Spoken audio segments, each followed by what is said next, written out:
الرحيم. الشاعر والراوي الشعبي الكبير متعب بن ناهي بن عمهوج أمزيني ليس مجرد ناقل للقصص عن القبائل ليقدمها كراوي، بل إن أسرته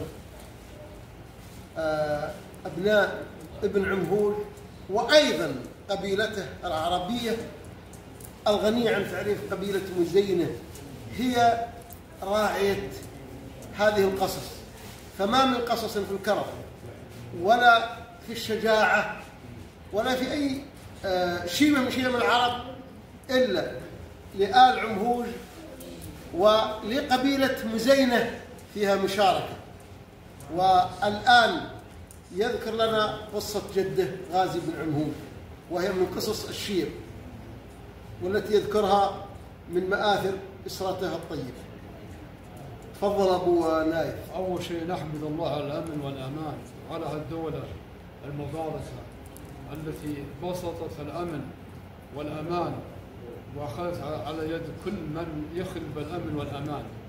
هذه نعمة عظيمة وحقيقة دولة مباركة. نشكر من أسس هذه الدولة وثبت لنا الله سبحانه وتعالى في هذه الدولة المباركة. غازي بن عمهوج رحل هو عربه ونزلوا في مكان من الجزيرة العربية، وعندما نزل مع العرب ركب الأولى يبي يدور له ذهوب، واللي قال 3 حريم، بنتين ومعهن حرمة ثالثة، وسألهن وين عربتن يا بنات؟ قال عربنا جو قوم وأخذوا ذبحوا الرجيل، وكان عرب ما هم ماجدهم، ذبحوا الرجيل وأخذوا الحلال وأخذوا البيوت، وحنا هجينا عندما ذبحوا الرجيل هجينا، كان معنا حمار يكرمون السامعين، هجينا بأنفسنا ولا نوالي.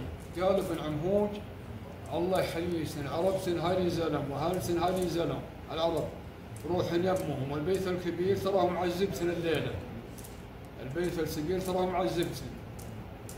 الحريم ما حسب ان يلقى احد يأويهن وش اسمه يحفظهن بعد حفظ الله سبحانه وتعالى، فراح لبيته سبقهن على البيت وقال لمعذبته البيت ربع البيت هذه قطعيه بساحه وخليهن بربع البيت لهن واعطيهن كل ما تملكن من اثاث البيت ومن الطعام ومن ادوات الطبخ، بيت مستقل لهن وطرف بيته، وحنا نجيب لهم منايح من الغنم يحتلبن ويطبخن ويرتاحن ما يحتاجن احد ابدا.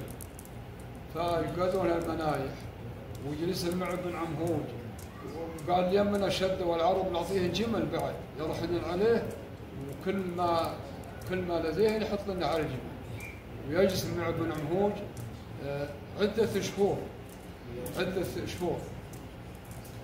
جماعتهم عندما دروا ان الرجال ذبحهم والحلال وخذ راحوا يشنون على حريم، قالوا لهم ناس فيه حريم اجنبيات مع غازي بن عمهوج الحربي لهم معه مده طويله، راحوا يشنون عن غازي بن عمهوج يوم جو وجهن مغرمات محشمات بيتهن، وحتى اللي سمعت اعطاهم بيت مستقل وكل ما يملكون عرب عطوه اياه.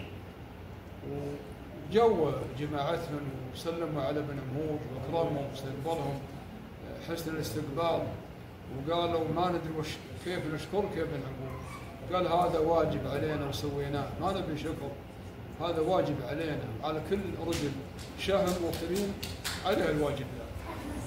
قالوا بس هذه حاجة ما ندري كيف نجزاك فيها، لكن اليوم الله يجزاك خير ويبارك فيك ويطول عمرك أنت وربعك وأنت وأهل الشيم وأهل يعني حفظتوهن المدة الطويلة هذه وأكرمتوهن، وهالحين نستاذن منكم نبي نوديه جماعتهم. قال حياكم الله، وكل ما أعطيناه ترى ملك لهم.